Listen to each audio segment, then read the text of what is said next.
الحمد للہ وکفیٰ والصلاة والسلام علی عبادہ الذین اصطفیٰ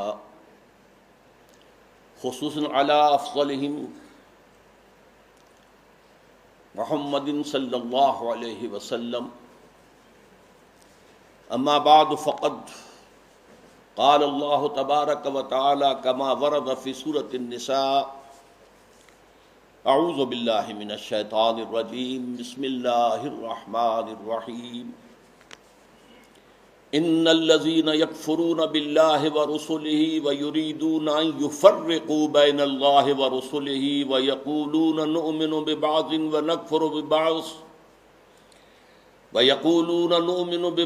ونکفر ببعض ویریدون ان یتخذوا بین ذلک سبیلا اولئک هم الکافرون حقا وَأَعْتَدْنَا لِلْكَافِرِينَ عَذَابًا مُهِينًا. صدق اللہ العظیم. وقال النبی صلی اللہ علیہ وسلم بدأ الاسلام غریبا وسيعود كما بدأ فطوبى للغرباء. رواہ احمد والترمذی وابن ماجہ والدارمی رحمہم اللہ.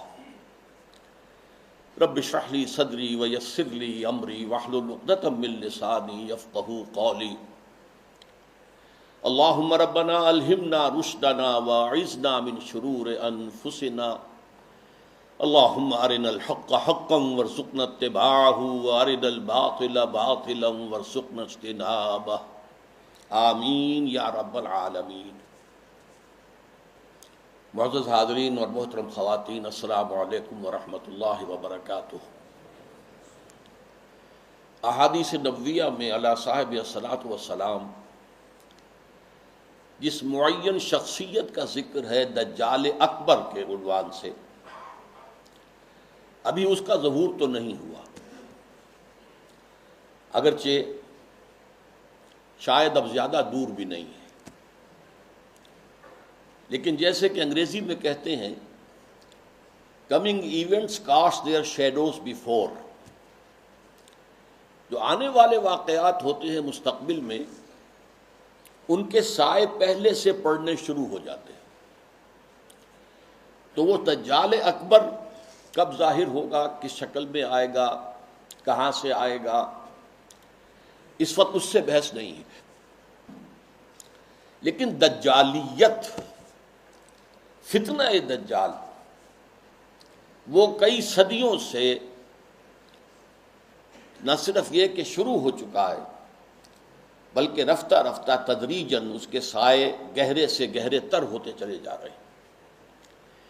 اور یہ فتنہ اب میرے نزدیک اپنے آخری مرحلے میں داخل ہو گیا ہے. جیسا کہ سب کو معلوم ہے، کفر کی بھی بہت سی شکلیں ہیں، بہت سی صورتیں ہیں. مثلا حضور کے زمانے میں ایک کفر تھا مشرکین کا، ایک کفر تھا اہل کتاب کا، ایک کفر تھا منافقین کا جو بظاہر مسلمان تھے بباطن کافر تھے. اسی طریقے سے شرک کی ہزاروں قسمیں، ہزاروں صورتیں، اس پر بڑی مفصل میری تقاریر موجود ہے، حقیقت و اقسام شرک، اور اس موضوع پر ان کیسٹس سے اتار کر اب یہ سلسلہ مضامین میثاق میں شائع ہو رہا ہے. اسی طریقے سے دجالیت کے بھی بہت سے شیڈز ہیں، بہت سے مراحل ہیں. ان میں جو اس کی ایک خاص صورت ہے کہ جو اس کے آخری مرحلے میں سامنے آ رہی ہے، وہ ہے تفریق بین اللہ والرسل. اللہ اور اس کے رسولوں کے درمیان تفریق کرنا. اللہ کو مانیں گے لیکن رسول کو نہیں مانیں گے، یا مانیں گے تو اطاعت نہیں کریں گے، اتباع نہیں کریں گے، پیروی نہیں کریں گے. اس کے حوالے سے میں نے آج دو آیتیں تو آپ کو سنائی ہیں سورہ نساء کی، آیت نمبر 150، آیت نمبر 151. ان کا ترجمہ یہ ہے، ان الذین یکفرون باللہ ورسلہ، یقیناً وہ لوگ جو اللہ اور اس کے رسول کا کفر کرتے ہیں، وَيُرِيدُونَ أَن يُفَرِّقُوا بَيْنَ اللَّهِ وَرُسُلِهِ، اور چاہتے ہیں کہ اللہ اور اس کے رسولوں کے درمیان تفریق پیدا کر دیں، جدائی کر دیں۔ وَيَقُولُونَ، اور یہ کہتے ہیں، نُؤْمِنُ بِبَعْضٍ وَنَكْفُرُ بِبَعْضٍ، ایک کو ہم مانیں گے ایک کو نہیں مانیں گے، ایک کا پر ایمان رکھیں گے ایک کا کفر کریں گے۔ وَيُرِيدُونَ أَن يَتَّخِذُوا بَيْنَ ذَلِكَ سَبِيلًا، اور وہ چاہتے یہ ہیں کہ اس کے بین ایک راستہ اختیار کریں۔ اب جو فتویٰ ہے اللہ کا، فرمایا گیا اولئک ھم الکافرون حقا، یہ لوگ کٹر کافر ہیں، چاہے ایمان باللہ کا دعویٰ کریں، چاہے اللہ کی کتاب پر ایمان کا دعویٰ کریں، لیکن اگر رسول کا انکار ہو، رسول کی اطاعت کا انکار ہو، رسول کے اتباع کا انکار ہو تو یہ کفر ہے۔ اولئک ھم الکافرون حقا، جس میں کسی شک و شبہ کی گنجائش نہیں۔ وَأَعْتَدْنَا لِلْكَافِرِينَ عَذَابًا مُهِينًا، اور ایسے کافروں کے لیے ہم نے بہت عبرتناک، اہانت آمیز، ذلت، ذلیل کن، رسوا کن عذاب تیار کر رکھا ہے۔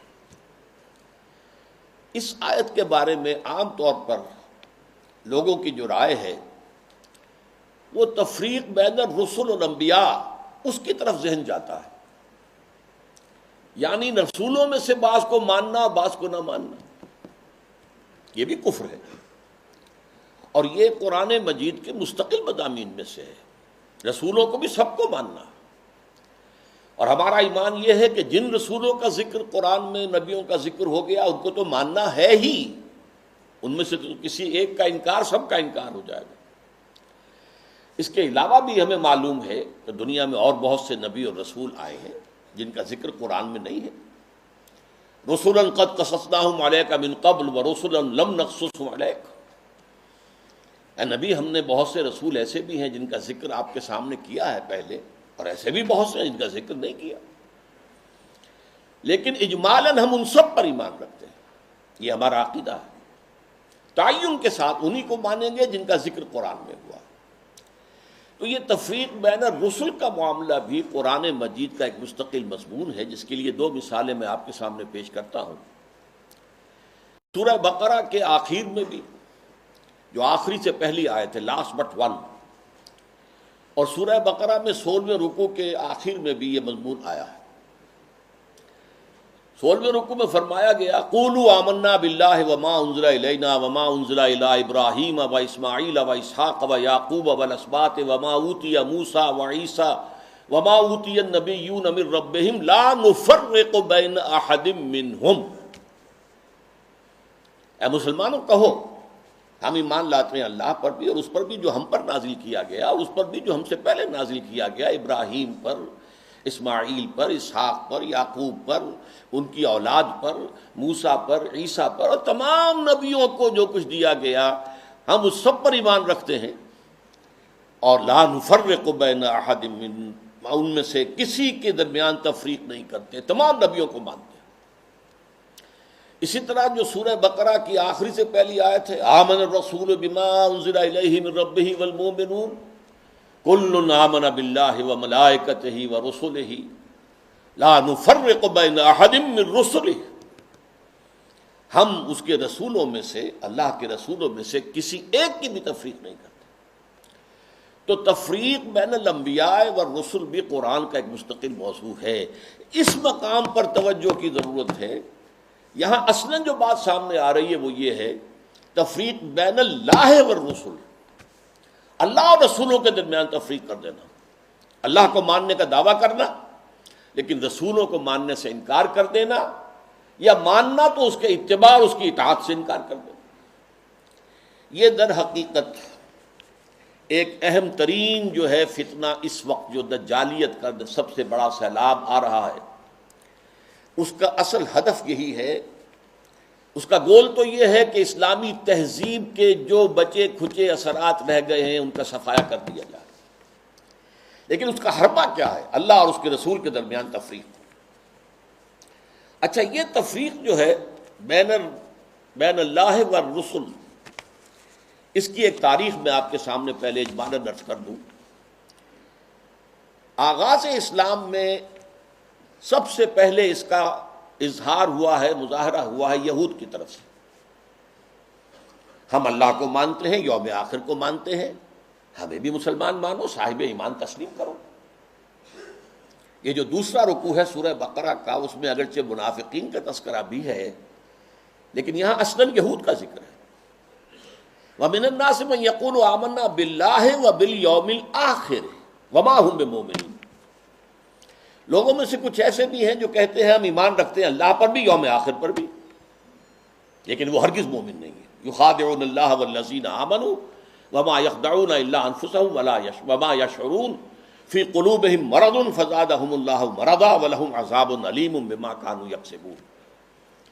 یہ لوگ جو ہیں کہہ تو رہے ہیں کہ ہم اللہ کو مانتے ہیں، آخرت کو مانتے ہیں، تو ہمیں مانو، صاحب ایمان مانو، مسلمان تسلیم کرو، لیکن وہ ہرگز مومن نہیں ہے۔ وہ دھوکہ دے رہے ہیں اہل ایمان کو اور کوشش کرتے ہیں اللہ کو دھوکہ دینے کی، لیکن یہ کہ انہیں اندازہ نہیں ہے کہ وہ کیا کر رہے ہیں۔ لیکن صاف فرما دیا گیا کہ ان کے لیے عذاب مہین ہے، وَلَهُمْ عَذَابٌ عَلِيمٌ، دردناک عذاب۔ تو یہ یہود کی طرف سے دعوت تھا، اور خاص طور پر جو ابتدائی عہد تھا مدینہ کا، جس میں کہ 16-17 مہینے حضور نے بیت المقدس کی طرف رخ کر کے نماز پڑھی ہے، حضور نے اور صحابہ نے۔ اس وقت خاص طور پر ابھی یہودیوں کے کان کھڑے نہیں ہوئے تھے کہ یہ کوئی نیا دین آ گیا ہے یا یہ کوئی نئی امت کی تاسیس ہو رہی ہے، یہ تو ہمارے ہی قبلے کی پیروی کر رہے ہیں۔ اسی سے ہمت پا کر ان کو یہ کہنے کا بھی موقع ہوا کہ ہمیں بھی مانو کہ ہم مسلمان ہیں، مومن ہیں، دیکھو اللہ کو مانتے ہیں، آخرت کو مانتے ہیں، اگر ہم محمد کو نہیں مانتے صلی اللہ علیہ وسلم تو کون سی بڑی بات ہے۔ بہرحال قرآن مجید نے فتویٰ دے دیا کہ یہ کافر ہیں، مومن ہرگز نہیں ہے، دھوکہ دے رہے ہیں، ان کے دلوں میں ایک مرض ہے، تکبر ہے۔ کیوں نہیں مان رہے محمد کو صلی اللہ علیہ وسلم؟ تکبر، اور اس کی وجہ سے اللہ نے ان کے تکبر میں، ان کے مرض میں اضافہ کر دیا ہے۔ وَلَهُمْ عَذَابٌ عَلِيمٌ بِمَا كَانُوا يَكْسِبُونَ، اور ان کے لیے دردناک عذاب ہے بسبب اس کے کہ جو جھوٹ وہ بول رہے ہیں۔ نمبر 2 پر منافقین نے جو شکل اختیار کی، وہ پورے زور دے کر کہتے تھے کہ ہم اے محمد آپ پر ایمان رکھتے ہیں، لیکن یہ کیا ضروری ہے کہ آپ کو ہر معاملے میں حکم تسلیم کریں؟ یہ کیا ضروری ہے کہ آپ کا ہر حکم بھی مانیں؟ آپ کی رسالت کا کام پورا ہو گیا، آپ نے قرآن لا کر ہمیں اللہ کی کتاب دے دی، اب جو کچھ قرآن میں ہوگا اس کو تو مانیں گے، لیکن یہ کہ آپ کا حکم، آپ کا قول، آپ کا فرمان، آپ کا قانون، یہ کیوں مانیں؟ چنانچہ آپ دیکھیے سورہ منافقون کی پہلی آیت میں سب سے زیادہ شد و بد کے ساتھ وہ ذکر ایمان بالرسول کا کر رہے ہیں۔ اذا جاءک المنافقون قالوا نشہد انک لرسول اللہ۔ اے نبی، جب آپ کے پاس یہ منافق آتے ہیں اور کہتے ہیں کہ ہم گواہ ہیں کہ آپ اللہ کے رسول ہیں، واللہ یعلم انک لرسول، اور اللہ خوب جانتا ہے، اللہ سے بڑھ کر اور کس کو معلوم ہوگا کہ اے محمد آپ اللہ کے رسول ہیں صلی اللہ علیہ وسلم۔ واللہ یشہد ان المنافقین لکاذبون، لیکن اللہ تعالیٰ گواہی دیتا ہے کہ یہ منافقین جو ہیں یہ جھوٹ بول رہے ہیں، ان کا آپ کی نبوت و رسالت پر وہ ایمان نہیں ہے کہ جو ہونا چاہیے۔ خاص طور پر قتال کے بارے میں انہوں نے یہ کہنا شروع کر دیا تھا کہ یہ تو خود اپنی طرف سے شروع کر دیا ہے محمد نے صلی اللہ علیہ وسلم۔ ابھی قرآن میں تو قتال کا ذکر ہی نہیں آیا، اور وہ کہتے تھے کہ کوئی صورت کیوں نہیں اتری؟ یہ جو چھیڑ چھاڑ مکے والوں سے شروع کر دی ہے، یہ جو ان کے قافلوں کا پیچھا کر رہے ہیں، تعاقب کر رہے ہیں، ان کی ایک پولیٹیکل آئسولیشن اور اکنامک بلاکیٹ کے جو اقدامات کیے تو خود کیے انہوں نے، اس کا اللہ کی کتاب سے تو کوئی تعلق نہیں ہے۔ اسی پر سورہ محمد نازل ہوئی ہے صلی اللہ علیہ وسلم، لیکن یہ جو معاملہ ہے اس پر بھی فرما دیا گیا کہ یہ کفر ہے۔ فَلَا وَرَبِّكَ لَا يُؤْمِنُونَ حَتَّىٰ يُحَكِّمُوكَ فِي مَا شَجَرَ بَيْنَهُمْ، تو نہیں اے محمد صلی اللہ علیہ وسلم، آپ کے رب کی قسم، یہ ہرگز مومن نہیں ہوں گے جب تک کہ ہر اس معاملے میں جو ان کے درمیان آئے آپ کو آخری حکم تسلیم نہ کریں، اور اس کے بعد جو فیصلہ آپ کر دیں اس پر یسلموا تسلیما، اس کو تسلیم کریں جیسے کہ تسلیم کرنے کا حق ہے۔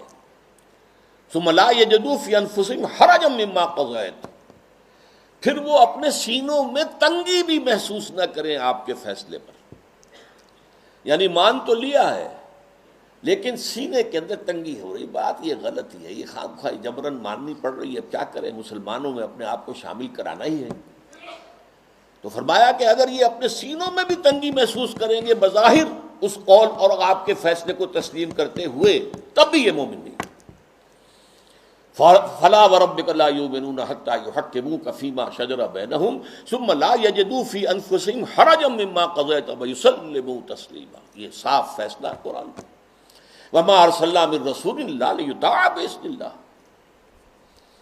ہم نے تو رسول جب بھی بھیجا، جو بھی بھیجا، وہ تو اسی لیے بھیجا ہے کہ اس کو اللہ کے حکم سے اس کی اطاعت کی جائے۔ اچھا، میں to cut a long story short, اب میں آ رہا ہوں اس دور پر جب کہ امت مسلمہ، امت محمد صلی اللہ علیہ وسلم کی عمر کا 1000 سال گزر گیا، الف اول ختم ہوا، الف ثانی کا آغاز ہوا۔ اس وقت یہ فتنہ بڑے شد و مد سے ہندوستان میں اٹھا، اکبر اعظم، مغل اعظم، اب تو اس کی جو پکچر ہے وہ بھی پاکستان میں آ گئی ہے، درآمد کر لی گئی ہے، مغل اعظم، اکبر اعظم۔ اس نے جو دین الہی شروع کیا تھا، اسے دین اکبری بھی کہہ دیا جاتا ہے، اکبر سے نسبت کی طرف کی وجہ سے۔ دین الہی، اس کا مطلب کیا تھا؟ اللہ کو مانو، باقی رسولوں کے ماننے سے تفرقہ ہوتا، رسولوں کی شریعتیں جدا ہیں، خود قرآن کہتا ہے سورہ مائدہ میں وَلِكُلٍّ جَعَلْنَا مِنْهُمْ شِرْعَةً وَمِنْهَاجًا، ہم نے ہر ایک کے لیے ایک شریعت مقرر کی ہے، ایک منہاج مقرر کیا، ایک طرز عمل اور ایک جو منہج ہے وہ معین کیا۔ تو جو فرق لوگوں میں آتا ہے وہ رسالت کی وجہ سے آتا، اللہ تو سب کا ایک ہے، وہ تو یہ ہے کہ لوگ مختلف ناموں سے اللہ کو پکارتے ہیں، پرمیشور کہہ لیں، مہادیو کہہ لیں، اور جو بھی آپ چاہیں پرماتما کہہ لیں، اللہ کہہ لیں، یہ سب سے کیا فرق واقع ہوتا ہے؟ وہ ایک ہی ہے، ایک ہی حقیقت ہے، بس اس کو مانو، اس کو پوجو، اس سے محبت کرو، اس سے لو لگاؤ، اس کا قرب حاصل کرو، باقی ان چیزوں کو چھوڑو، ان کی کوئی حیثیت نہیں۔ اس فتنے کے پیچھے اس کی سیاسی حکمت عملی بھی تھی۔ ہندوستان کے حالات کو یقیناً یہ کہ اگرچہ وہ ان پڑھ تھا، بالکل ان پڑھ، لیکن ذہین بہت تھا، اندازہ کر لیا تھا کہ ہندوستان کا اصل مسئلہ یہی مذہبی تفاوت اور فرق ہے، لہذا کوئی شکل ایسی ہو کہ اس تفرقے کو مٹا دیا جائے، اور اس کی شکل یہ شریعت کا اور رسالت کا تصور جو ہے بیچ میں سے نکال دیا جائے، تو اللہ کے اوپر، اللہ کو رام کہہ لو، رحمان کہہ لو، کیا فرق واقع ہوتا ہے؟ اس سے یہ ہے کہ یکجہتی پیدا ہو جائے گی۔ ہندو عورتوں سے شادی کی، یہاں تک کہ اس کا جانشین جہانگیر سلیم شہزادہ، وہ بھی ایک ہندو، اجودھا بائی جو ہے اس کے بدن سے پیدا ہوا، ہندوؤں سے شادیاں کی، کئی جو ہیں اس کی رانیاں تھیں، تلک بھی لگا لیتا تھا، بتوں کو بھی پوجا کر لیتا تھا، ڈنڈوت کر دیتا تھا، ہر رانی کے ہاں موجود ہے بت، وہاں گیا تو وہاں بھی اس نے سجدہ کر دیا، یا کم سے کم سر جھکا لیا، ہاتھ جوڑ کے کھڑا ہو گیا۔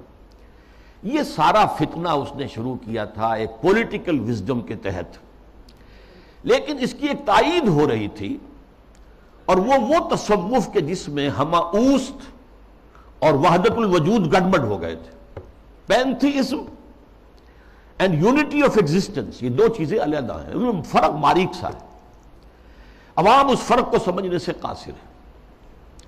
یہاں کے تصوف میں یہ دونوں چیزیں گڑبڑ ہو گئی۔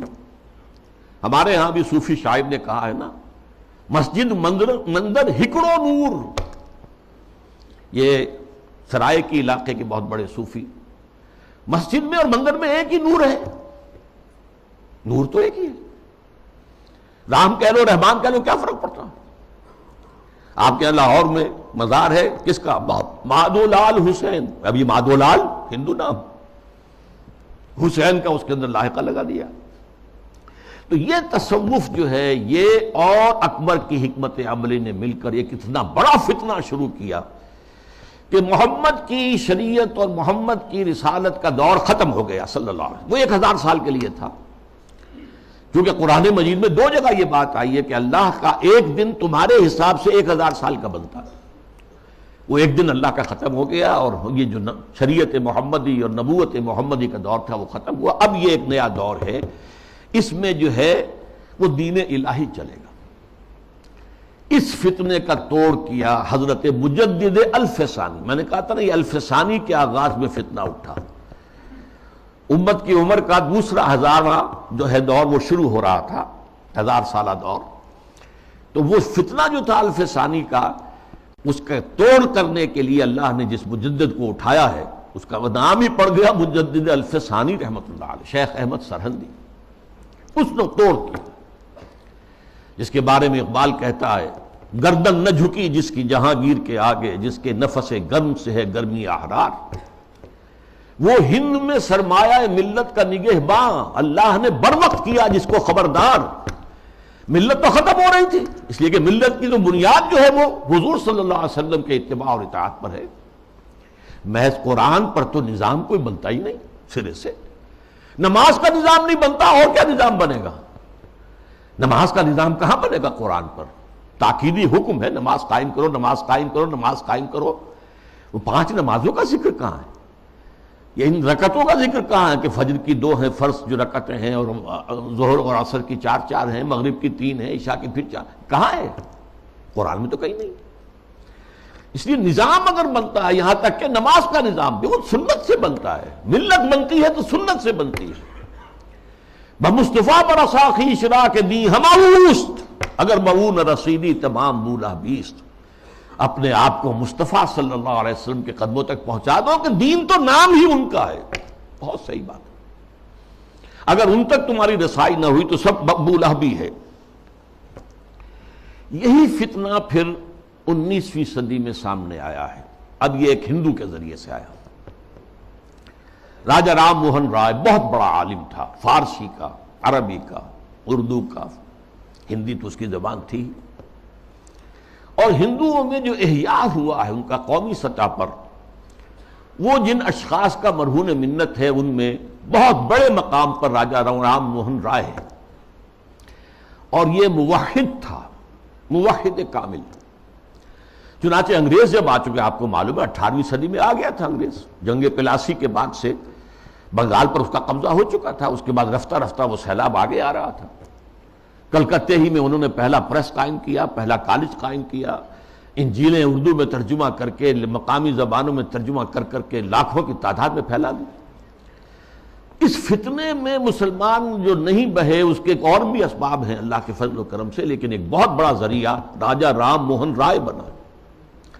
آئینہ تسلیم کے نام, آئینہ تسلیس کے نام سے اس نے کتاب لکھی جس میں توحید کا اس بات کی, مسلمانوں کی طرف سے دفاع کی. لیکن اس شخص نے بھی وہی دین الہی کی طرح کہ یہ تفرقہ جو ہے مسلمان اور ہندوؤں کے مابین, اس کو دور کرنے کی ایک ہی شکل ہے, اور وہ یہ ہے کہ ان کے اندر اتحاد پیدا کیا جائے خدا کے نام پر. چنانچہ اس نے ایک خاص مجلس قائم کی, ایک خاص اس کا فرقہ بن گیا برہمو سماج. برہما کہتے ہیں خدا کو, برہمو سماج یعنی جس طرح دین الہی اسی طرح برہمو سماج. وہ یہ ہے کہ ایک برہما کو مان لو, بس خدا کو مان لو, جو تم اللہ کہہ لو, ہم اسے پرمیشور کہہ لیں, برہما کہہ لیں, جو چاہیں کہہ لیں, لیکن یہ ہے کہ باقی چیزیں جو ہیں ان کو ذرا پسے پش ڈال دو, ان کی اہمیت کم کر دو. تو برہمو سماج جو ہے اس نے پیدا کیا. اس کا انتقال 1833 میں ہوا تھا. اس کو پھر 20ویں صدی میں تازہ کیا ہے گاندھی نے متحدہ قومیت کے لیے. اس کی بھی ایک سیاسی بصیرت تھی. انگریز کی غلامی سے نجات پانے کی کوئی صورت نہیں ہے جب تک کہ مسلمان اور ہندو متفق نہ ہو, متحد نہ ہو. اور ان کے اتحاد میں جو چیز حائل ہے وہ شریعت ہے, قانون ہے, تہذیب ہے مسلمانوں کی. تو جب تک ان کو گڈمٹ کر کے ایک ہاون دستے میں ڈال کر کوٹ کر پیس کر ایک نہ بنا دیا جائے تب تک یہ متحد نہیں ہو سکتے, اور جب تک یہ متحد نہیں ہوں گے آزادی نہیں ہو سکتی. اسی کی وجہ ہے کہ اس کی پرارتھنا جو ہوتی تھی صبح ہی صبح اس میں گیتا بھی پڑھی جاتی تھی، قرآن کی تلاوت بھی ہوتی تھی، گرو گرنتھ کو بھی پڑھ کے سنایا جاتا تھا تاکہ معلوم ہو یہ سب ایک ہیں بھائی، اس میں کیا فرق واقع ہوتا۔ یہ فتنہ اس شد و مت سے اٹھا تھا، متحدہ قومیت، علماء کی کتنی بڑی تعداد تھی جو کہ مولانا حسین احمد مدنی رحمۃ اللہ علیہ کی سرکردگی میں اس متحدہ قومیت کی قائل ہو گئی، اور مان لیا انہوں نے کہ آج کل تو دنیا میں قومیں جو ہے وطن کی بنیاد پر بنتی، وطنیت۔ مولانا ابوالکلام آزاد بھی اس فتنے کا شکار ہوئے۔ اس فتنے کا توڑ کیا ہے جس شخص کو خصوصی نسبت تھی مجدد الفسانی سے رحمۃ اللہ علیہ، یعنی علامہ اقبال، کہ مسلمانوں کی قومیت کی بنیاد وطن نہیں ہے، مذہب ہے، اور مذہب جو ہے وہ نام ہے محمد صلی اللہ علیہ وسلم کے اطاعت اور اتباع کا۔ وطنیت کے بارے میں جو کچھ انہوں نے کہا، اس دور میں میں اور ہے، جام اور ہے، جم اور، ساقی نے بنا کی روش لطف و ستم اور، تہذیب کے آزر نے ترشوائے صنم اور، مسلم نے بھی تعمیر کیا اپنا حرم اور، ان تازہ خداؤں میں بڑا سب سے وطن ہے، جو پیرہن اس کا ہے وہ مذہب کا کفن ہے۔ یہ وہی بات جو مجدد الفسانی نے کہی تھی، اسی بات کو علامہ اقبال نے کہا ہے، اور ان کی بڑی گہری باہمی نسبت ہے۔ چوتھے نمبر پر پھر جب انگریز کا یہاں پر پورا تسلط ہو گیا 1857 کے بعد، تو فتنہ انکار حدیث پیدا ہوا، سنت رسول کا استخفاف۔ یہ چونکہ مغرب سے درآمد شدہ فلسفہ اور نظریات اور مغرب سے درآمد شدہ سائنس کے زیر اثر تھا، لہذا یہ فتنہ پورے عالم اسلام میں ہوا، اگرچہ اس کے مرکز دو بنے ہیں، ایک ہندوستان اور دوسرے مصر۔ مصر ثقافتی اعتبار سے عالم عرب کا امام، اور عجمی اسلام جو ہے اس میں سب سے اہمیت سب سے بڑھ کر وہ ہندوستان کو تھی۔ تقریباً پوری دنیا کی جو مسلمانوں کی آبادی ہے اس کا تہائی ہندوستان میں ہوتا تھا، آج بھی ایسا ہی ہے۔ 40 کروڑ سے زائد جو ہیں وہ بھارت اور پاکستان اور بنگلہ دیش میں ہیں، 125 کروڑ کل جو ہے مسلمان، ایک تہائی تعداد تو یہاں ہوتی تھی، اور یہاں پہ ظاہر بات ہے کہ ثقافت کا بہت بڑا مرکز، علم کا۔ اس میں جو آغاز ہوا سر سید احمد خان سر خیل، اس کے بعد یہ کہ یہاں بھی علماء، اور علماء بھی جو اہل حدیث تھے، وہ اس کا شکار ہوئے۔ مولانا عبداللہ چکڑالوی، چکڑالہ یہ چکوال کے قریب ہے، وہاں کے بہت بڑے عالم اہل حدیث، وہ اسی فتنہ انکار حدیث میں مبتلا ہوئے، پھیلایا انہوں نے بڑے پیمانے پر۔ اسی طرح مولانا اسلم جیراج پوری یو پی کے، انہوں نے اس فتنے کو بھڑکایا، وہ بھی اہل حدیث سے مسلک۔ اسی طریقے سے مولانا تمنا عبادی، نیاز فتح پوری، بہت عمدہ مضمون نگار، انشا پرداس۔ غلام جیلانی برق، اگرچہ اس کی آخر میں ہدایت ہو گئی، لیکن سب سے بڑھ کر یہ فتنہ جس شخص سے پھیلا ہے وہ غلام احمد پرویز۔ اس کا لکھنے کا اسلوب بھی بڑا اچھا تھا، دلکش تھا، تقریر کا اسلوب بھی بہت اچھا تھا اور دلکش تھا۔ اور یہ جان لیجئے فتنہ وہی شخص برپا کر سکتا ہے جس میں صلاحیت ہوتی ہے۔ عام آدمی کیا فتنہ برپا کرے گا، اور کرے گا تو پھیلائے گا کیسے؟ تحریر و تقریر سے فتنہ جو ہے وہ پھیلتا ہے، پروان چڑھتا ہے، اور ان دونوں چیزوں پر اس شخص کو بڑی دسترس حاصل تھی۔ دیکھیے یہ دو غلام احمد پنجاب نے پیدا کیے۔ غلام احمد قادیانی، اس نے ختم نبوت کی مہر توڑ دی، اجرائے وحی، اجرائے نبوت کا دعویٰ کر دیا۔ اور غلام احمد پرویز، اس نے اور دوسری اعتبار سے نبوت و رسالت کو زخم لگائے کہ نبی کی رسالت جو ہے وہ ٹھیک ہے، ہم مانتے ہیں، لیکن نبی کی اطاعت اور اس کا اتباع یہ صرف ان کی زندگی تک تھا۔ یہ فتنہ جو ہے پرویزیت، یہ آج بھی جاری ہے۔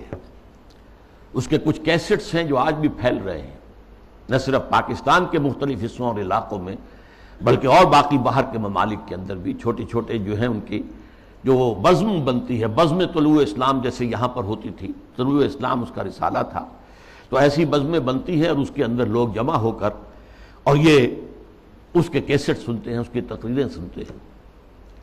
یہ فتنہ کیا تھا، اس کو میں یہ چاہتا ہوں کہ give the devil his due، شیطان کو بھی جو اس کا حق ہے وہ دینا چاہیے۔ اس نے کبھی انکار نہیں کیا مطلقاً حدیث کا، بلکہ اس کا موقف اصل میں کیا وہ سمجھ لیجئے۔ نمبر 1، دائمی ہدایت اور دائمی قانون صرف قرآن کا ہے۔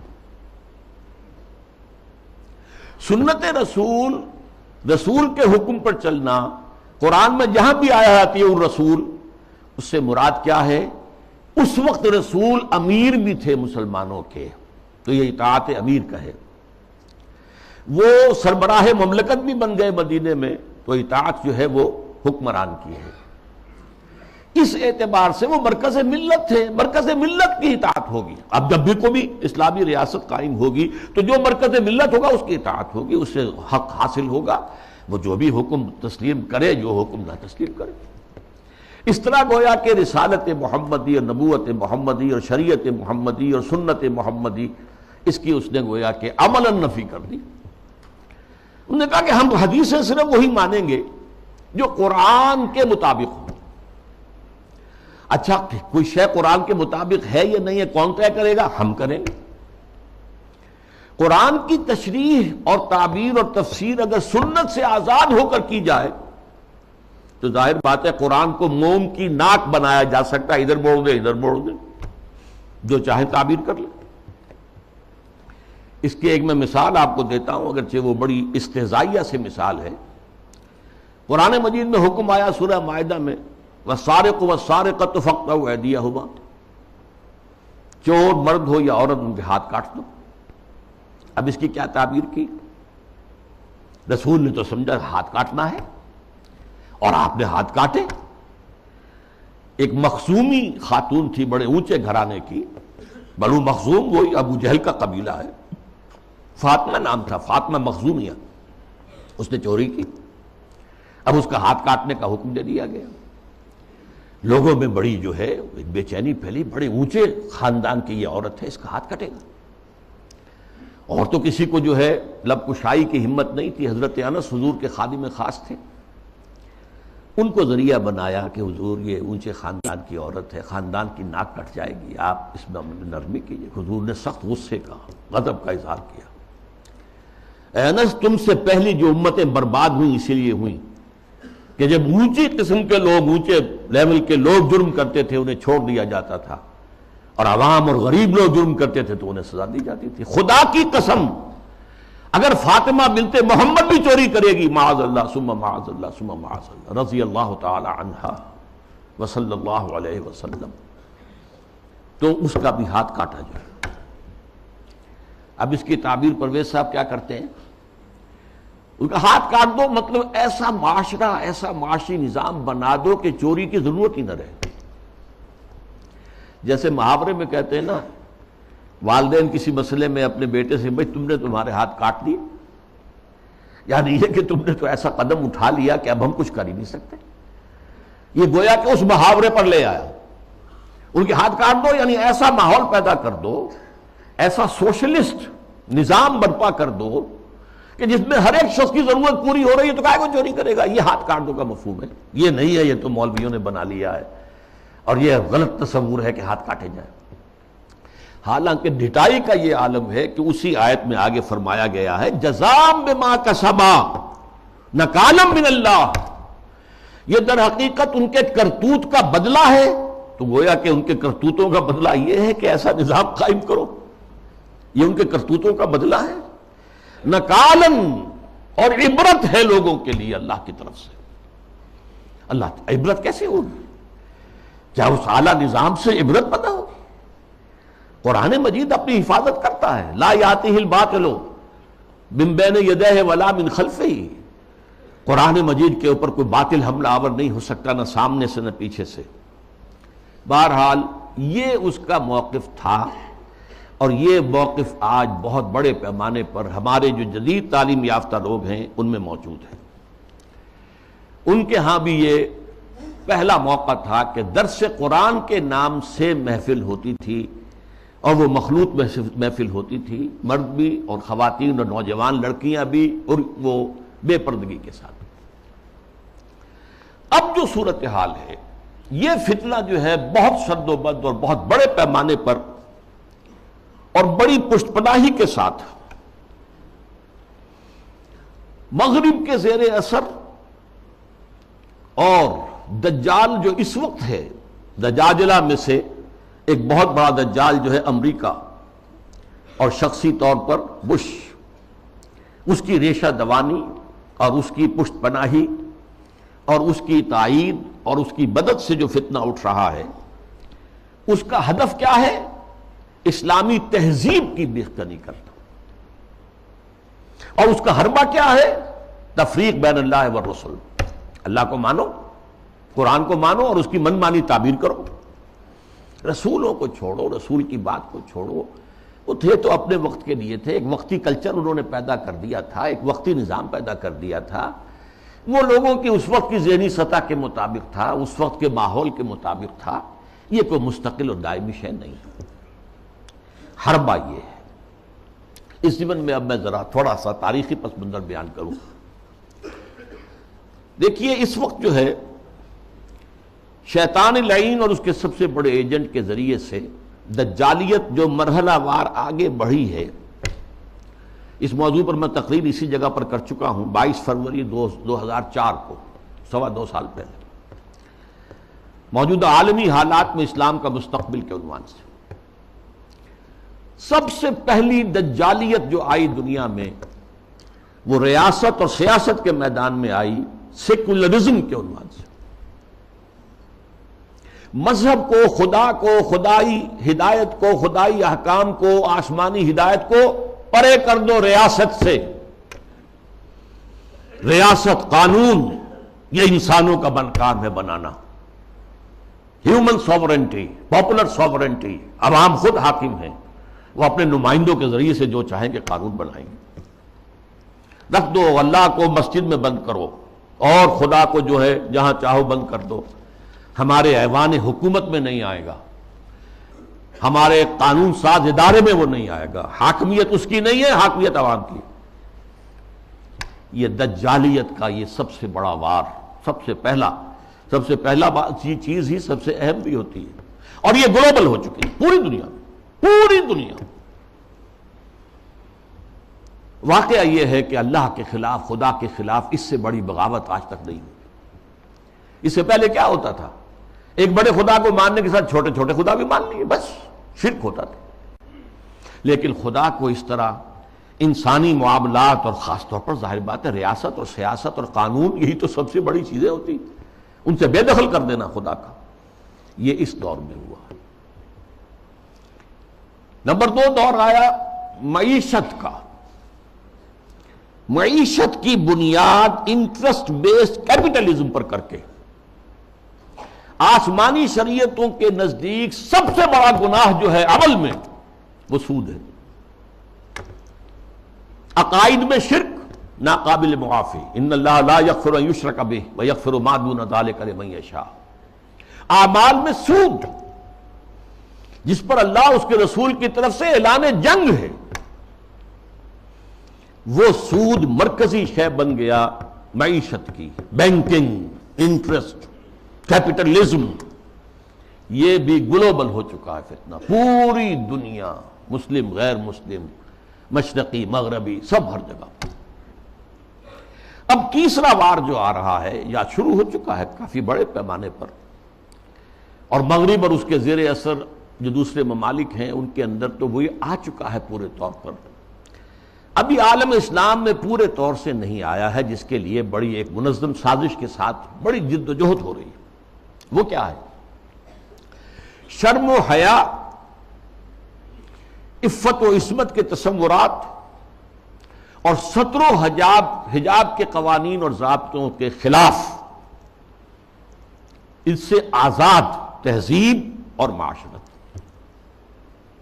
جیسا کہ میں نے عرض کیا، یہ شرم و حیا، عصمت و عفت کے تصورات، کہ یہ بھی کوئی بڑی اعلیٰ قدر ہے، ستر و حجاب یہ بھی کوئی احکام ہے، ان سب کی نفی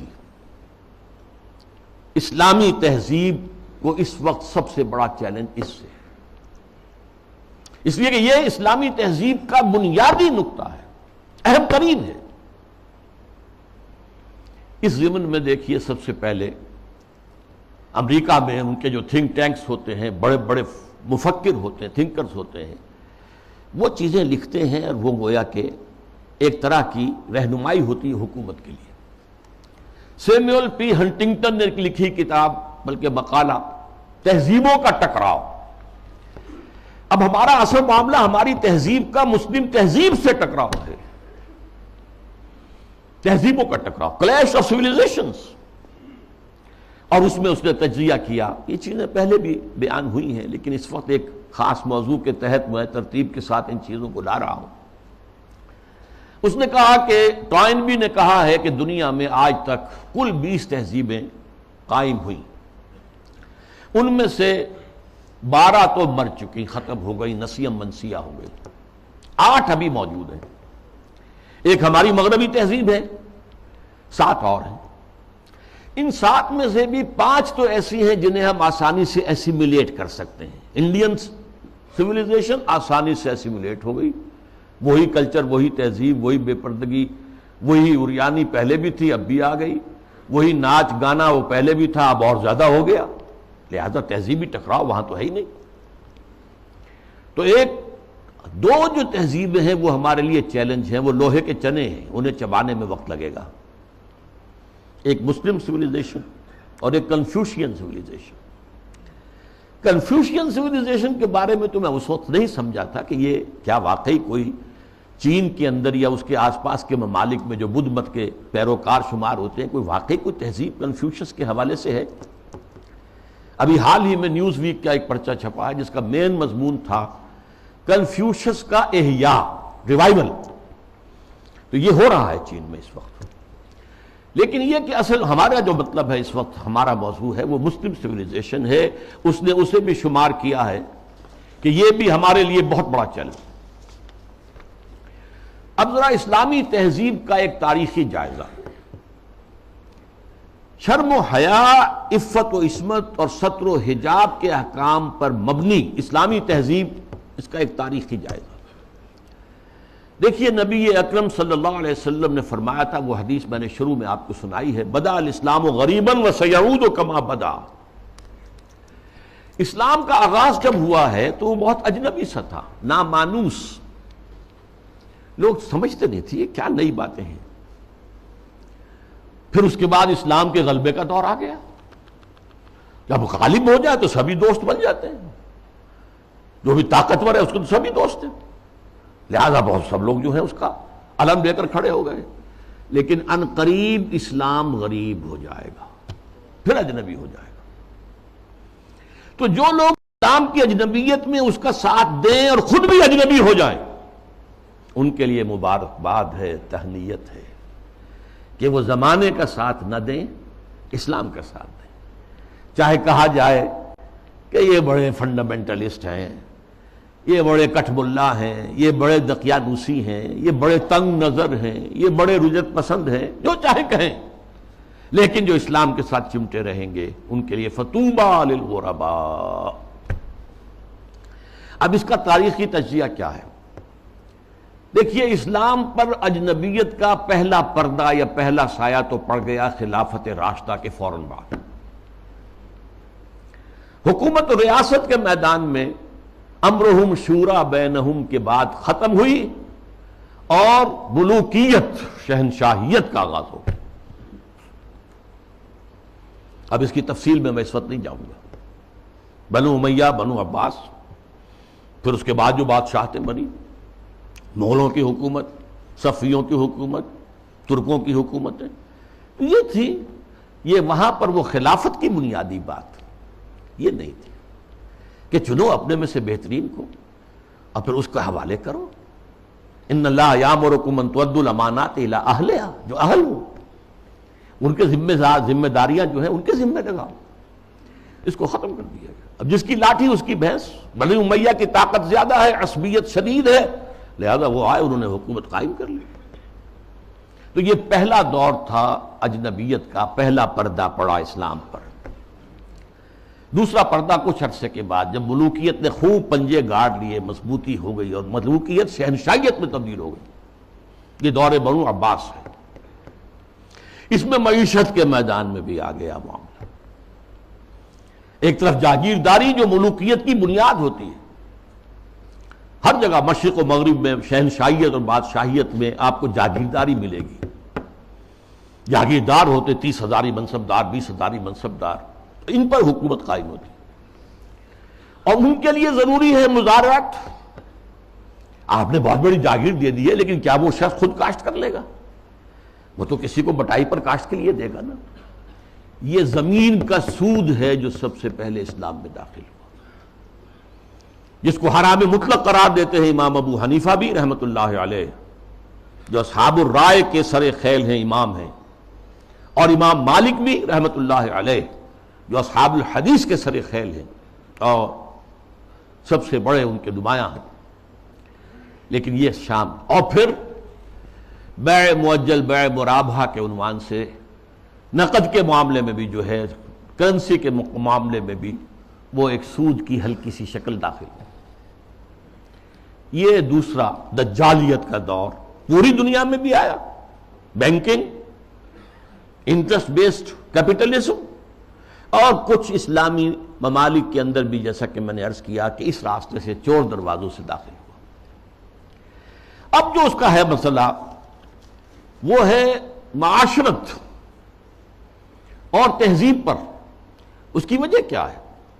اس تمام دور میں مسلمانوں کی تہذیب، ان کا طرز بود و باش، ان کی معاشرت اور ان کا عائلی نظام، ان کا خاندانی نظام، ان کے عائلی قوانین انٹیکٹ رہے۔ چاہے دور ملوکیت جو ہے بنو امیہ کا تھا، وہ دور ملوکیت بنو عباس کا تھا، اور چاہے اور دوسرے بادشاہوں کے دور تھے، اس میں جہاں ریاست اور سیاست کی سطح پر جو ہے وہ پردہ پڑ گیا، پھر معیشت کے معاملے میں بھی پردہ پڑ گیا، تہذیب وہی رہی، وہی تہذیب، وہی مشرق سے مغرب تک مسلمانوں کی معاشرت، عائلی قوانین سب وہی رہے، جو کہ تو رہے۔ مسلم کلچر وجود میں آیا ہے، چنانچہ مسلم آرکیٹیکچر وجود میں آیا۔ یہ مورش آرکیٹیکچر جو ہے دنیا میں مشہور ہوا، اسپین کے اندر خاص طور پر مکان بنانے کا ایک خاص انداز، زنان خانہ علیحدہ ہے، مردانہ علیحدہ ہے، پہلے مردانہ ہے، پھر اس کے بعد ڈیوری آئے گی اور زنانہ جو ہے وہ حصہ شروع ہوگا۔ باہر سے جو آئے گا وہ یہاں بیٹھے گا، مردانے میں قیام کرے گا۔ زنان خانے کے اندر جو ہے وہ تو صرف محرم جائیں گے اور کوئی نہیں جا سکتا۔ اس تہذیب کی بنیاد، وہ جو اسلامی تہذیب تھی، اس پر، اسی پر آرٹ مسلمانوں کا قائم ہوا۔ خطاطی دنیا میں بہت بڑا آرٹ بن گیا، بہت بڑا آرٹ، ہاتھ سے، منہ قلم سے جو آرٹ پیدا کیا وہ خطاطی کی شکل میں آیا، یا عام بظاہر فطرت کی نقاشی۔ تو یہ ہے جو میری بات ہے وہ سمجھ لیجئے کہ تہذیب میں فرق نہیں آیا، عائلی نظام میں فرق نہیں آیا، معاشرتی اقدار میں فرق نہیں آیا، چاہے سیاسی اور معاشی اعتبار سے دجالیت جو ہے مختلف ادوار سے گزر کر آ گئی۔ اب ظاہر بات ہے کہ دجالیت کا آخری حملہ جو ہے وہ اس تہذیب پر ہے۔ چادر اور چار دیواری کا جو حصار ہے، قلعہ ہے، اس کو توڑ دو، منہدم کر دو، مخلوط معاشرت قائم کرو، بے پردگی، عریانی، فحاشی اور مخلوط معاشرت جو ہے اس کو عام کرو، فروغ دو، پھیلاؤ۔ آزاد شہوت رانی، اس کو فروغ دو، جس کے نتیجے میں شادی کا مقدس جو ایک بندھن ہے اس کی حیثیت ختم ہو جائے۔ جیسا کہ آپ کو معلوم ہے ویسٹ میں اب یہ شادی بیاہ جو ہے وہ تقریباً یعنی یوں سمجھیے کہ مفقود ہونے والی بات ہے۔ وی آر لیونگ ٹوگیدر، مرد اور عورت ساتھ ہم رہ رہے ہیں، لیکن ہم شادی شدہ نہیں ہیں، وی آر ناٹ میریڈ، اولاد ہو رہی ہے۔ بش نے کئی دفعہ وعظ کہا ہے شادی کرو، شادی کرو، شادی کرو۔ کیوں کہہ رہا ہے؟ اس لیے کہ وہاں تو شادی کوئی کرتا ہی نہیں۔ عائلی قوانین ایسے غیر فطری ہیں کہ کوئی مرد اس کو گوارا نہیں کرتا کہ وہ شادی کے بندھن میں بندھے اور قانونی طور پر اتنی زد میں آ جائے ان قوانین کے۔ وی آر لیونگ ٹوگیدر، بات ہو گیا، علیحدہ ہو گئے، سیپریٹ ہو گئے، تو اس سے کوئی کسی کو قانونی ذمہ داری نہیں ہے مرد کے اوپر۔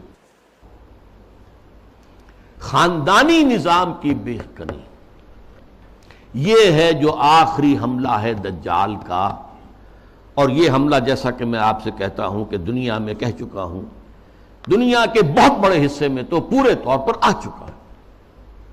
ابھی عالم اسلام میں یہ اتنا فروغ نہیں پا سکا ہے، ابھی کچھ نہ کچھ خاندانی قدریں موجود ہیں، کچھ بزرگوں کا احترام ہے، شادی کا بندھن کی اس کی کوئی اہمیت ہے، اس کا ایک تقدس ہے، شرم و حیا کی کوئی قدر و قیمت ہے، عصمت و عفت کا کوئی تصور ہے، وہ بھی کوئی اعلیٰ قدر ہے، ستر اور حجاب کے کچھ نہ کچھ، بہرحال اگرچہ بہت بڑے پیمانے پر وہ فتنہ ہمارے ہاں بھی آ رہا ہے، لیکن ابھی کچھ نہ کچھ بقایا ہے، اور یہ سب عالمی سطح پر ہو رہا ہے۔ مسلمانوں کی تہذیب کی یہ جڑ اور بنیاد کاٹنے کے لیے، ذرا یاد کیجئے، قاہرہ کانفرنس ہوئی سب سے پہلے عالمی سطح پر، ویمن لب، عورتوں کی آزادی کے لیے، پھر بیجنگ کانفرنس ہوئی، پھر بیجنگ +5 کانفرنس ہوئی یونائٹڈ نیشنز آرگنائزیشن کی جنرل اسمبلی کے تحت، اور اس میں کیا سفارشات دی گئیں یہ پہلے بھی میں بیان کر چکا ہوں۔ نمبر 1، ہومو سیکسولیٹی کو کوئی عیب نہ سمجھا جائے، یہ بھی انسان کا ایک طبعی تقاضا ہے، مرد مرد سے، عورت عورت سے شہوت رانی کرے، یہاں تک کہ مرد اور مرد کی شادی اور عورت کی شادی، ایک مرد جو ہے وہ شوہر ہے، دوسرا مرد بیوی ہے، ایک عورت شوہر کے درجے میں ہے، دوسری عورت بیوی کے درجے میں۔ اسی طریقے سے یہ جو تم کہتے ہو عصمت فروش عورتوں کو پروسٹیچیوٹس، یہ بڑا گندا لفظ استعمال کرتے ہو، ان کو اس کو بھی اس کا احترام ہونا چاہیے، وہ بھی ایک پیشہ ہے، ایک محنت ہے، لہذا انہیں کہو سیکس ورکرز، محنت کش، جنس کی بنیاد پر محنت کرنے والیاں۔ آخر کوئی شخص مزدور کام کر رہا ہے، وہ اپنے جو مسل پاور ہے اسے استعمال کر رہا ہے اور پیسہ کما رہا ہے، تو ایک عورت نے اپنے جسم کے ایک اور حصے کو استعمال کیا ہے اور پیسے کما رہی ہے، تمہیں کیا اعتراض ہے؟ کیوں حقارت کی نگاہ سے دیکھتے ہو؟ پھر مرد اور عورت ہر اعتبار سے برابر، شانہ بہ شانہ، وراثت میں برابر کا حصہ، یہ کیا ہے؟ عورت کا حصہ آدھا مرد سے، یہ کیا گواہی عورت کی آدھی مرد سے؟ کیا تو کھیجیے، برابر۔ اور عورت اگر شادی کر کے تمہارے گھر میں آباد ہو جاتی ہے تو اگر وہ گھر کا کام کاج کرے گی تو اجرت لے گی اس پر، اس کو حق حاصل ہے۔ اور اسی طریقے سے اگر وہ پریگننسی کی مصیبت جھیلتی ہے اور چائلڈ برتھ کی تکلیف اس پر بھی اجرت طلب کر سکتی ہے شوہر سے۔ اور نمبر 3، اگر ہم بستری کے لیے مرد جو ہے اصرار کرے جبکہ عورت انکار کر رہی ہو تو اس کو بھی ریپ کہا جائے گا، زنا بالجبر کہا جائے گا، میریٹل ریپ، یہ شادی کے اندر بھی ریپ کا تصور ہے۔ یہ ہیں وہ چیزیں جو آج عالمی سطح پر بے پردگی، فحاشی، یہ تو یوں سمجھیے کہ اب بڑی پیچھے رہ گئی باتیں، جو میں نے باتیں آپ کو بتائی ہیں یہ یونائٹڈ نیشنز کی جنرل اسمبلی کی سفارشات میں شامل۔ اب دیکھیے، شریعت کا ہمیں معلوم ہے کہ دار و مدار یا اساس یا بنیاد جو ہے 2 چیزوں پر ہے، بنیادی، 2 اضافی چیزیں بھی ہیں، لیکن جو بنیادی ہیں سب کے نزدیک، قرآن اللہ کی کتاب اور سنت اللہ کے رسول کی، یہ سارے قوانین کا جو استنباط کیا جائے گا وہ ان 2 چیزوں سے۔ 2 اضافی چیزیں کیا ہیں؟ اجماع اور قیاس، اجتہاد، لیکن بنیادی 2 ہی ہیں، قرآن اور سنت رسول۔ لیکن خاص طور پر جب تہذیب کا معاملہ آتا ہے، تہذیب کے معاملے میں قرآن، سنت رسول، اور سب سے اہم ہے رسول سے محبت، رسول کی تعظیم، وہ مرکز ملت ہے دائم اور قائم ہمیشہ کے لیے۔ مرکز ملت وہ ہے اللہ کا رسول ہے صلی اللہ علیہ وسلم۔ ان کی تعظیم میں کمی ہوگی تو دین کی جڑ ختم ہو جائے گی، تہذیب ختم ہو جائے گی۔ ان کی اطاعت ہی نہیں، اتباع، ان کا اتباع اگر نہیں ہوگا تو تہذیب اسلامی نہیں رہے گی۔ پھر میں آپ کو اقبال کا شعر سنا رہا ہوں، وہ مصطفیٰ پر اساں خیش را کے دی ہماؤست، اگر برو نہ رسیدی تمام بو نہ بیست۔ یہی وجہ ہے، دیکھیے ویسے تو یہ مضامین سورہ حجرات کے درس میں میں نے تفصیل سے بیان کیے ہیں۔ مرکزی شخصیت جو ہے ہمیشہ کے لیے امت مسلمہ کے اندر، باقی چھوٹی چھوٹی قیادتیں ادھر ادھر، کوئی پاکستان میں قائد اعظم بن گیا، کوئی بونگ بندو بن گیا، کوئی اور جو ہے وہ سکارنو جو ہے وہ لیڈر بن گیا، یہ ہے سب، لیکن اصل لیڈر، اصل شخصیت، مرکزی شخصیت پورے عالم اسلام کے اندر وہ محمد رسول اللہ کے صلی اللہ علیہ وسلم۔ ان سے محبت، ان کی تعظیم، سوء ادب بھی نہ ہو جائے۔ ان کی آواز سے اوپر اپنی آواز کہیں کر دو گے تو سارے اعمال ہبط ہو جائیں گے۔ یا ایھا الذین آمنوا لا ترفعوا اصواتکم فوق صوت النبی ولا تجهروا له بالقول كجهر بعضكم لبعض ان تحبط اعمالكم وانتم لا تشعرون۔ میں تفصیل سے عرض کرتا رہا ہوں کہ صحابہ کے دور میں تو مطلب تھا حضور کی آواز سے اونچی آواز کر کے بات کرنا، اب کیا ہے؟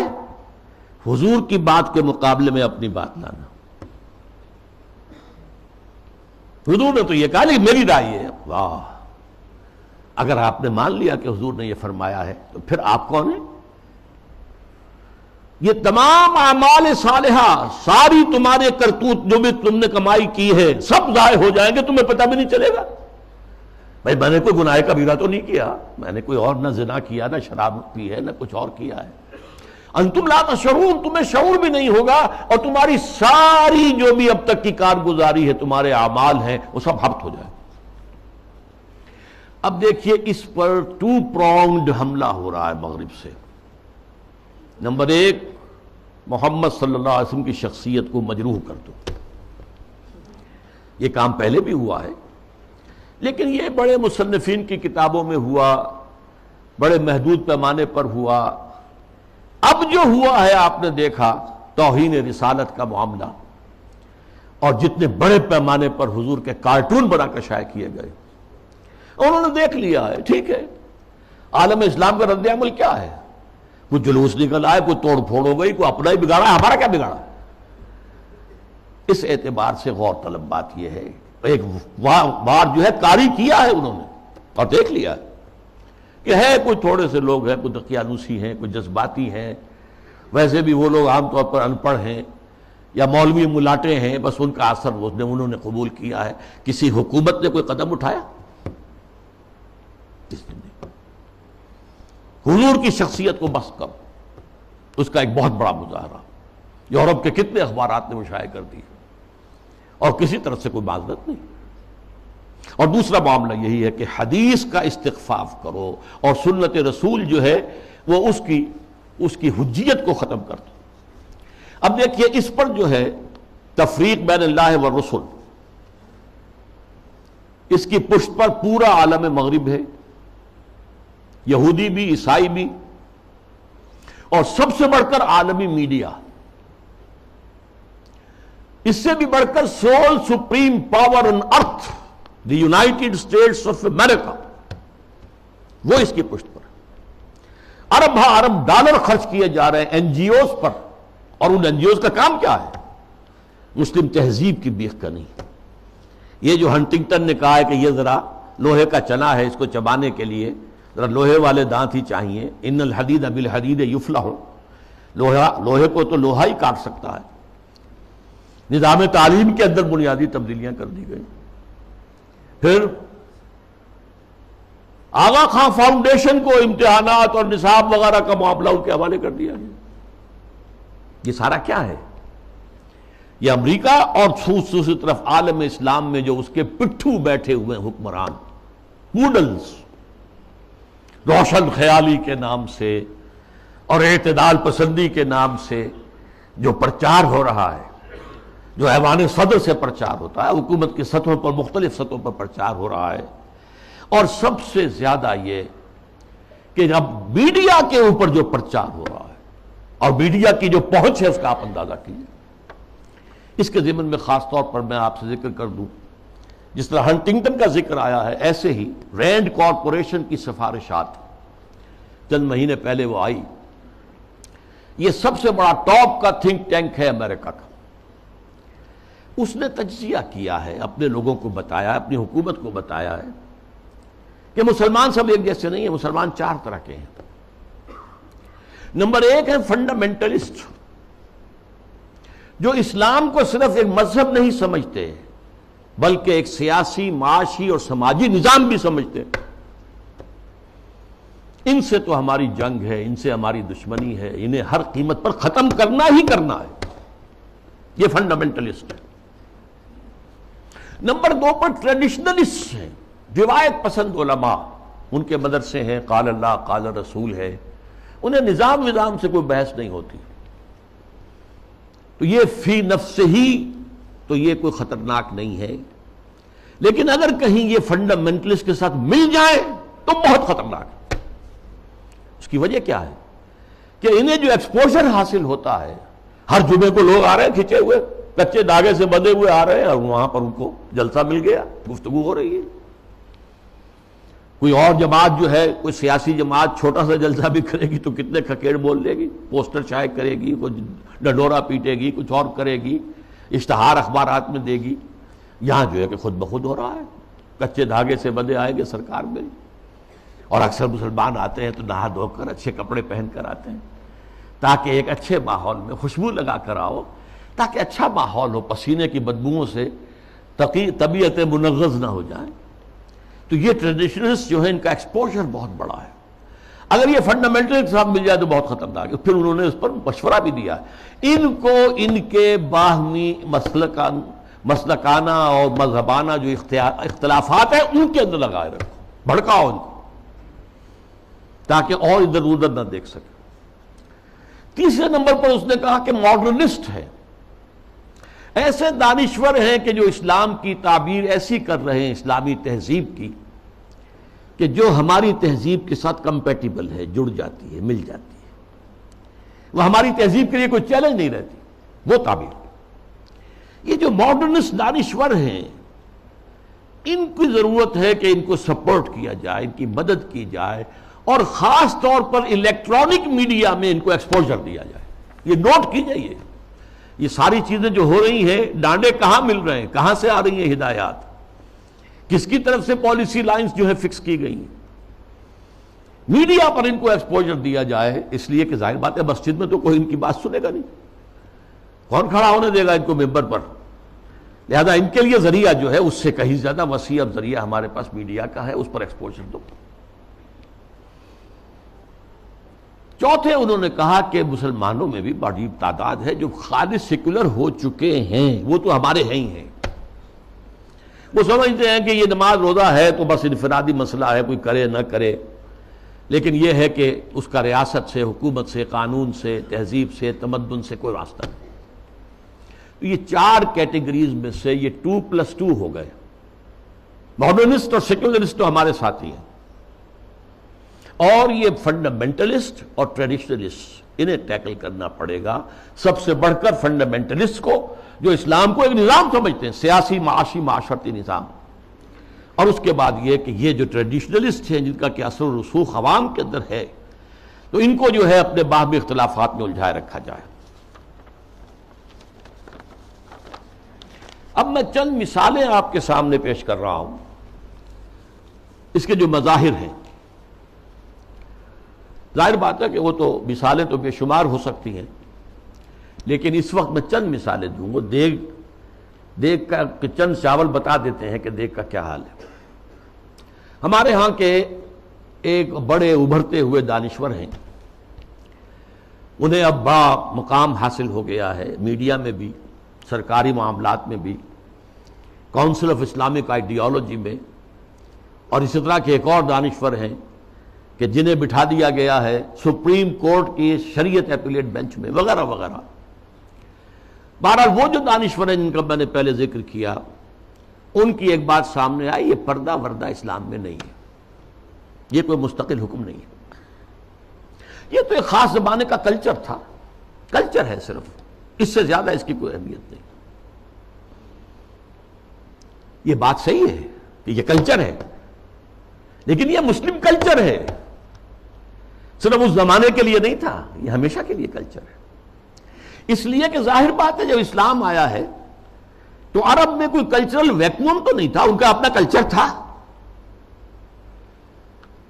وہاں وہ عریانی نہیں تھی جو آج ہے، نہیں تھی۔ عورت کا لباس ہوتا تھا پورا۔ باہر نکلتے ہوئے عورتیں اس دور جاہلیت میں بھی چادر لیتی تھیں، صرف یہ کہ چہرہ کھلا رہتا تھا۔ چادر جسے جلباب کہا جاتا ہے، بڑی سی چادر جس میں وہ لپٹ کر نکلتی تھی باہر۔ تو اس طریقے سے ایک کلچر موجود تھا۔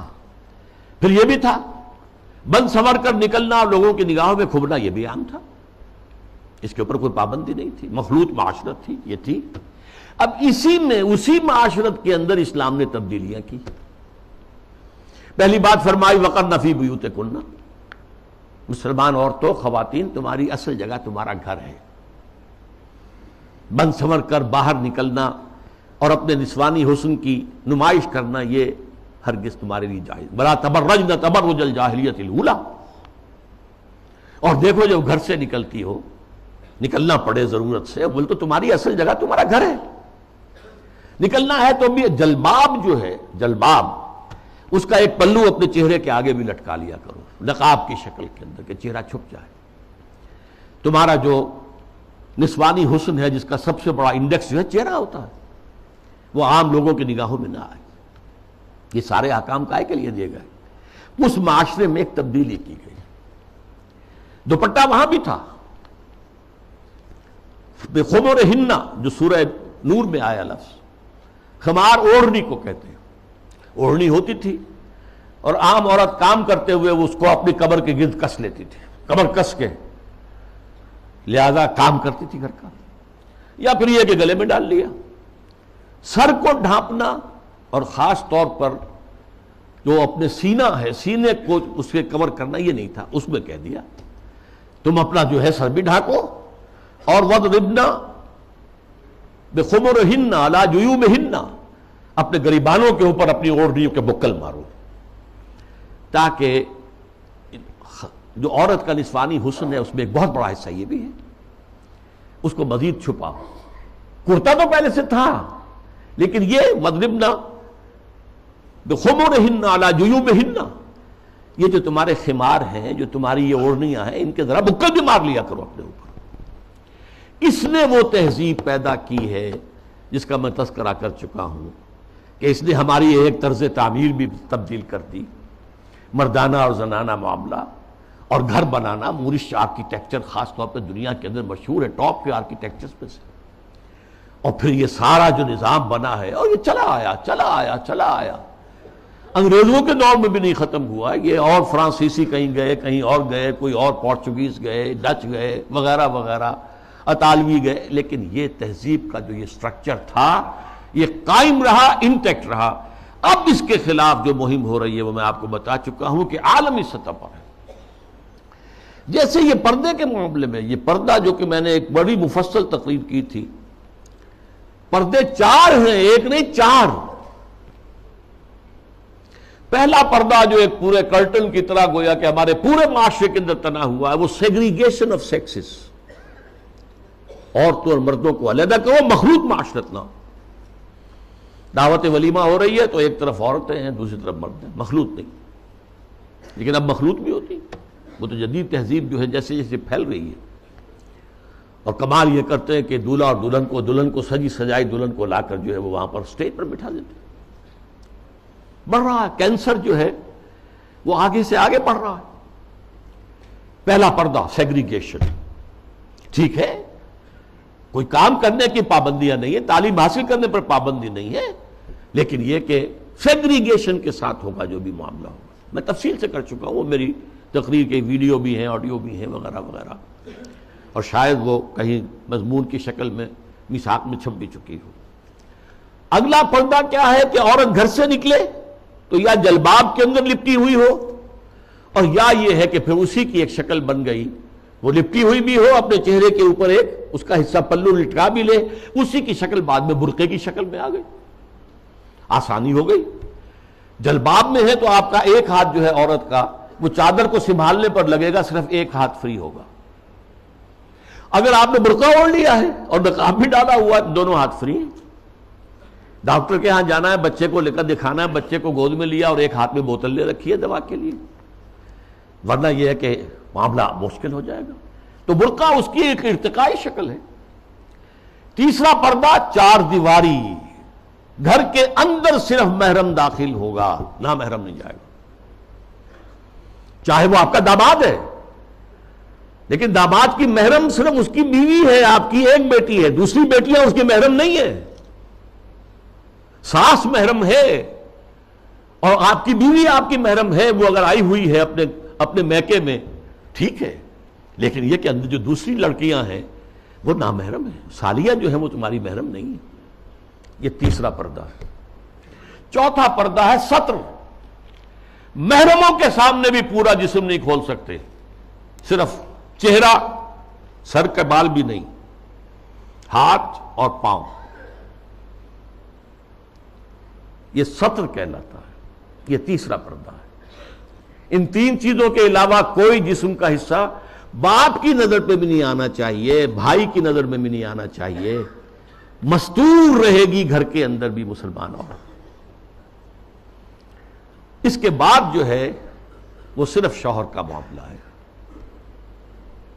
یہ چار پردے ہیں اسلام میں. اس تہذیب کی بنیاد آج اس کی بےخکنی کی جا رہی ہے، ختم کیا جا رہا ہے، اور یہ ماسٹر سٹروک ہے. اسلامی تہذیب کی جڑ کھود دینے والی شے یہ.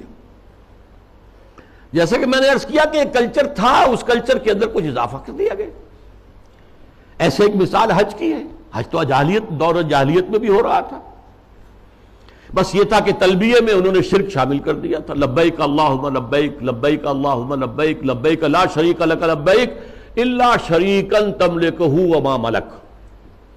میں حاضر ہوں پروردگار، میں حاضر ہوں، تیرا کوئی شریک نہیں سوائے اس شریک کے کہ جس کا تو ہی مالک ہے، اس کے پاس جو اختیارات ہیں وہ بھی تیرے ہی اختیار میں ہیں. یعنی وہ جو عیسائیوں کی تثلیث ہے، تین میں ایک، ایک میں تین، تو اس تلبیہ میں توحید بھی ہے اور جو ہے شرک بھی ہے، وہ ختم کر دیا گیا. اب تلبیہ کیا ہے؟ لبیک اللہم لبیک، لبیک لا شریک لک لبیک، ان الحمد والنعمت لک والملک لا شریک لک.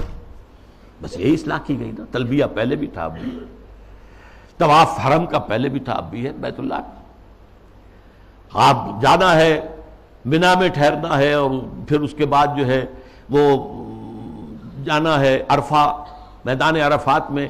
اس میں کیا غلطی ہو گئی تھی کہ قریش کہتے تھے کہ ہم تو حرم کے متولی، ہم حدود حرم سے باہر نہیں جا سکتے، وہ صرف منا میں ٹھہرتے. اس کو روک دیا گیا. ثم افیضوا من حیث افاض الناس، جاؤ تم بھی وہیں پر، تمہارا کوئی خاص مقام نہیں. عرفہ جو ہے الحج علی عرفہ، حج تو نام ہی عرفہ کا ہے. وقوف عرفہ جو ہے اس کا رکن اعظم ہے. باقی تمام مناسک میں سے جو بھی چھوٹ جائے گا اس کا کوئی نہ کوئی جو ہے آپ اس کا ازالہ کر سکیں گے، لیکن اگر عرفہ رہ گیا، وقوف عرفہ نہیں ہوا تو حج نہیں ہوا. تیسرے یہ کہ وہ جب منا میں بیٹھتے تھے، قیام کرتے تھے 2 یا 3 دن، اس میں اپنے آباء و اجداد کے قصے، ان کی حمد، ان کی ثنا، ان کے بیان. اب کہہ دیا گیا نہیں، فاذکروا اللہ تعالیٰ کا ذکر کرو، فاذکروا اللہ کا ذکرکم آباءکم. جیسے تم اپنے آباء و اجداد کا تذکرہ کرتے تھے، اس کو چھوڑو، دفع کرو، اب اللہ کا ذکر کرو. قیام عرفہ کے اندر اللہ کا ذکر کرو.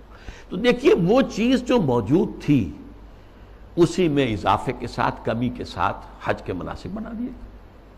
تو اس اصول کو اگر سمجھ لیا جائے تو وہ بات کہ یہ کہ کلچر ہے، یہ ٹھیک ہے، حقیقت ہے، کلچر ہے، لیکن جاہلی کلچر میں کچھ چیزیں اضافہ کر کے اس کا اسلامی کلچر بنایا گیا ہے. یہی جو صاحب ہیں ان کا کہنا یہ بھی ہے کہ موسیقی اسلام میں حرام نہیں ہے. مزامیر کے ساتھ، سازوں کے ساتھ موسیقی جائز ہے. اچھا، ایک ان سے بھی بڑے دانشور ہیں، بڑی محترم شخصیت ہے ہماری قومی سطح پر. انہوں نے کہہ دیا کہ اسلام میں شراب حرام نہیں ہے. شراب پی کر نشے میں دھت ہو جانا، مدہوش ہو جانا حرام ہے. دلیل یہ کہ شراب کے لیے حرام کا لفظ قرآن میں کہیں آیا ہے؟ بتاؤ. اب بتائیے ڈھٹائی کا کیا علاج ہے؟ قرآن شراب کو رجس من عمل شیطان قرار دے رہا ہے، شیطانی عمل، ناپاک، فاجتنبوہ کا حکم دے رہا ہے، اجتناب کرو اس سے، بچو اس سے۔ فہل انتم منتہون کی دھمکی سے باز آتے ہو کہ نہیں آتے؟ وہ کہہ رہے ہیں کہ حرام کا لفظ تو نہیں آیا، تو مطلقاً شراب حرام نہیں ہے۔ وہ حملہ کیا ہے؟ احکام حرمت شراب تدریجاً آئے ہیں، اس میں کوئی شک نہیں ہے۔ قرآن میں وہ آیت بھی ہے کہ اس میں کچھ نفع کا پہلو بھی ہے، لیکن اس کا جو نقصان دہ گناہ کا پہلو ہے وہ زیادہ ہے۔ سورہ بقرہ میں یہ بات فرما دی گئی، چھوڑ دی گئی بات۔ پھر کہہ دیا گیا نماز کے قریب نہ جانا جب شراب نوشی میں نشے کی حالت میں۔ اس کے بعد آخری حکم سورہ مائدہ کے اندر آ گیا۔ پھر یہ ہے کہ اسی پر اگر قیاس کریں تو کہا جا سکتا ہے زنا حرام نہیں ہے۔ کہاں کہا گیا کہ حرم علیکم الزنا؟ کہیں کہا گیا انما حرم اللہ الزنا؟ کہیں ہے؟ قرآن مجید میں نہیں، حرام کا لفظ تو نہیں آیا۔ ولا یزنون سورہ فرقان کے آخری رکوع میں جو آیا، تو یہ تو اللہ عباد الرحمن، اللہ کے بہت اونچے بندوں کا ذکر ہے۔ یا ولا تقربوا الزنا، اس کا مفہوم تو یہ ہے کہ جہاں زنا ہو رہا ہو اس مقام کے قریب مت جاؤ، بس، مطلقاً زنا کے لیے تو نہیں۔ جیسی تعویل پرویز صاحب نے کی کہ ہاتھ کاٹنے کا مطلب کیا ہے۔ بہرحال ایک اور بات کہی جا رہی ہے اس وقت، سود کھانا حرام ہے، دینا تو حرام نہیں، کہاں قرآن میں لکھا ہوا؟ اب یہ تو سنت ہے جو بتاتی ہے۔ سنت نے فرمایا کہ شراب حرام ہے، نہ صرف شراب حرام ہے، کل مسکرن، جس سے بھی نشہ ہو جائے وہ حرام ہے۔ چنانچہ سلفی علماء جو ہے خاص طور پہ سعودی عرب کے، وہ تو سگریٹ نوشی کو بھی حرام کہتے ہیں، تمباکو نوشی حرام، تدخین حرام، اس لیے کہ اس سے بھی ایک نشہ سا ہوتا ہے۔ باقی یہ کہ یہ اصول ہمارے سامنے آیا، ہماری تہذیب کی بنیاد بنا۔ ما اسکرا کثیرہ فقلیلہ حرام، جس چیز کی زیادہ مقدار جو ہے وہ بدہوشی پیدا کر دے، نشہ پیدا کر دے، اس کی تھوڑی مقدار بھی حرام ہے۔ یہ نہیں کہ تھوڑی سی شراب پی لی جائے تو اس سے تو چستی آ جاتی ہے، اس سے تو ہاں ٹھیک ہے، قرآن نے بھی کہا کہ اس میں کچھ ہے، منافع ہے، لیکن یہ کہ اس میں گناہ کا پہلو زیادہ ہے، اب اس کو حرام مطلق کر دیا گیا۔ بہرحال یہ ہیں وہ مثالیں جو میں نے دی ہیں تہذیبی سطح پر۔ باقی جو اور کام ہو رہے ہیں جو اسلام کی بہکنی کے لیے، لیکن تہذیب، مسلمانوں کی تہذیب جو تاحال کچھ انٹیکٹ چلی آ رہی تھی اور ابھی کچھ اثرات اس کے باقی ہیں، جس سے کہ کلیش آف سویلائزیشن جو ہے اس کے اندر قرار دیا گیا مسلمان تہذیب جو ہے وہ ہمارے لیے ایک چیلنج ہے، جس کے لیے کہ اب ایک بڑا میڈیا اور اربوں ڈالر خرچ کیے جا رہے ہیں۔ اسی میں ایک ہائر لیول پر ایک بات اور بھی ہے، اور یہ بہت سویپنگ ہے۔ قرآن کو بھی اب نہیں چھوڑا گیا، اس پر بھی حملہ ہے۔